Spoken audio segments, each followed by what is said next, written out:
The following teaching is possible thanks to the friends and partners of Spirit and Truth Fellowship International.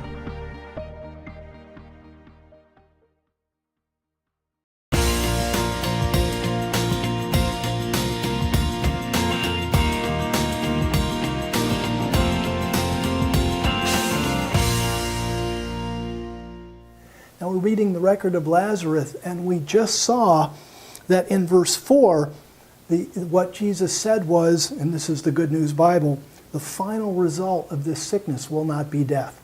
So Jesus was speaking, and he said to these people, look, Lazarus is not going to stay dead. Now verse 5 and 6 are a huge key to the story here. They're a huge key. And here's the way it would read, literally. Now Jesus loved Martha and her sister and Lazarus. So when he heard he was sick, he stayed 2 more days in the place where he was. You're reading that, it's like, wait a minute, excuse me, full stop. What's going on there? He loved them, so when he heard Lazarus was sick, he stayed. See, that's contralogical. You and I wouldn't think that way. We'd say, no, if he heard he was sick and he loved him, he'd get going right away to see if he could help. But he didn't.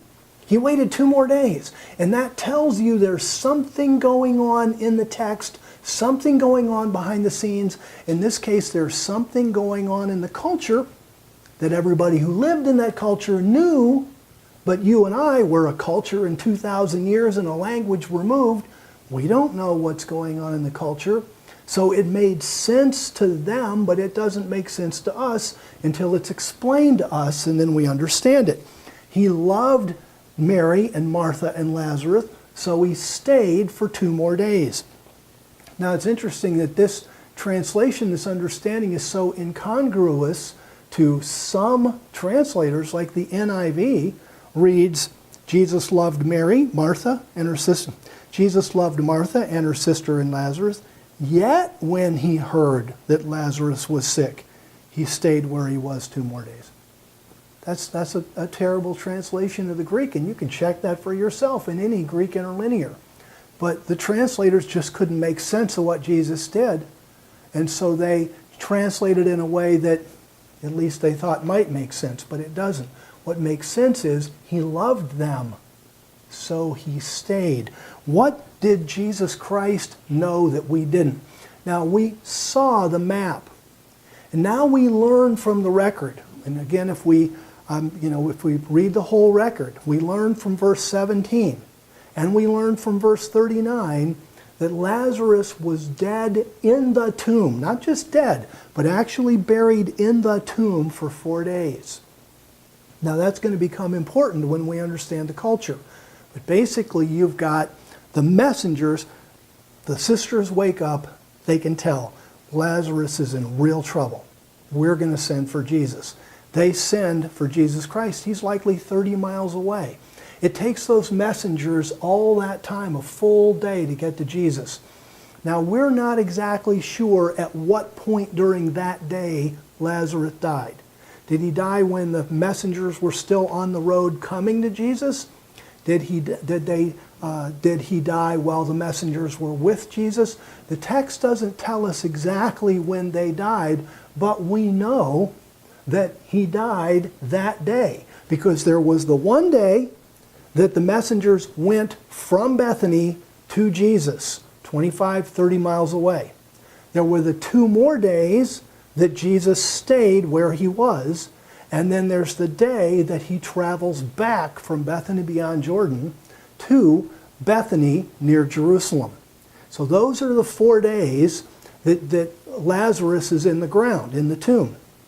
So what Jesus knew when he said, this sickness is not unto death, the final result of this sickness won't be death, he knew Lazarus was already dead, or would be dead very shortly. And that's very important, and that's part of the reason why he was going to wait 2 more days. And then there's another reason, another cultural reason that we have to take a look at. Then after the 2 days, he said to his disciples, let's go to Judea again. Now, if you remember from John 10, the Jews had thought about stoning him. The disciples say, Rabbi, the Jews were just now seeking to stone you, and you're going there again? And we go down to verse 11, and he said, our friend Lazarus has fallen asleep, but I'm going that I may awaken him. Then the disciples said, and remember, the disciples are thinking, the final result of this sickness isn't death. He's probably not dead. They said, if he's fallen asleep, that means he's doing better. He's going to recover. Verse 13, Jesus had spoken of his death. And verse 14, Jesus said, Lazarus is dead. Now verse 15 is another one of those key verses, another verse that we need to pay attention to and really understand.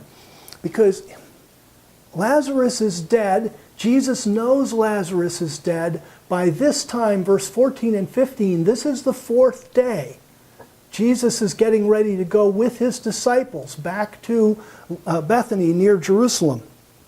And in verse 15, Jesus said, and I rejoice for your sake. Now, not for Lazarus' sake, not for Mary and Martha's sake.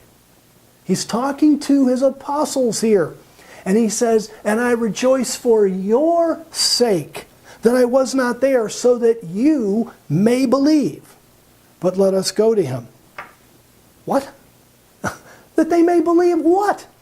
Lazarus is dead. Jesus is going to go raise him from the dead. He says, I rejoice for your sake that I wasn't there, so that you can believe.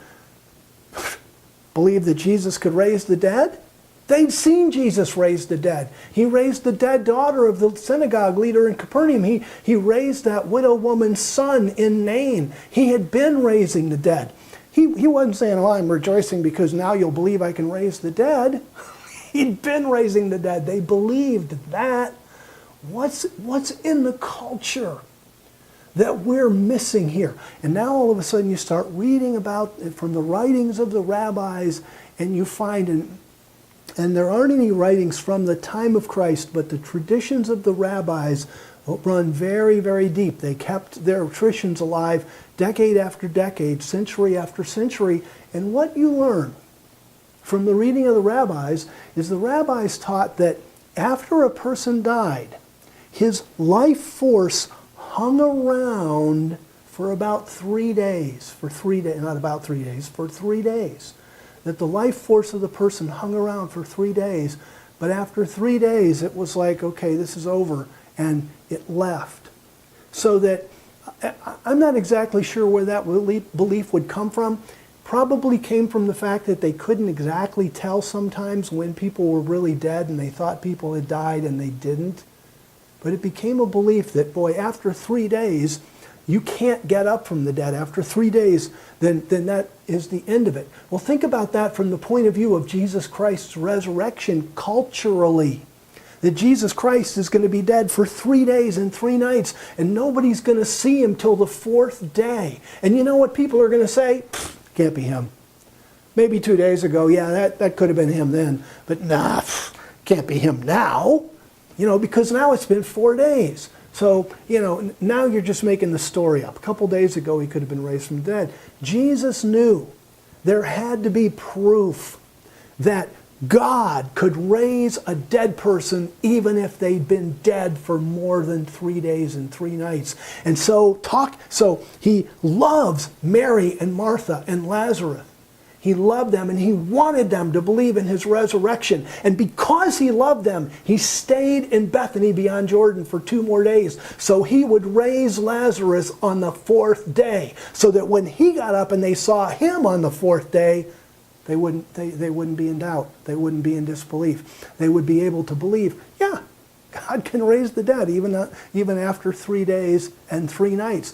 And that's why Christ here says in this wonderful verse 15 to his apostles, I rejoice for your sake that I was not there, so that you may believe. Believe that I can raise the dead? No. Believe that I'm going to be raised from the dead after 3 days and 3 nights. Absolutely, sure. And then Thomas has a lot of bravado. Let's go back to Jerusalem. And of course, verse 17, so when Jesus came, he found that he, Lazarus, had been in the tomb 4 days already. He'd been in the tomb for 4 days. Now the Jews buried people the same day they died. So you have day 1, the messengers leave Bethany, head to Bethany beyond Jordan. Maybe a 25-mile walk, day 1. But Lazarus As soon as he's dead, that very day he's put in the tomb. So that's the first day he's in the tomb. Jesus stays where he was 2 more days. A second day in the tomb, a third day in the tomb. Now Jesus leaves early in the morning and goes back to Bethany with his disciples. Toward evening they arrive in Bethany, and Lazarus has been in the tomb 4 days, just exactly like the record says. And then it says, Bethany, this Bethany, where Lazarus was buried, was near to Jerusalem, about 1.75 miles away. So that's where Jesus now is going to speak those wonderful words and raise Lazarus from the dead.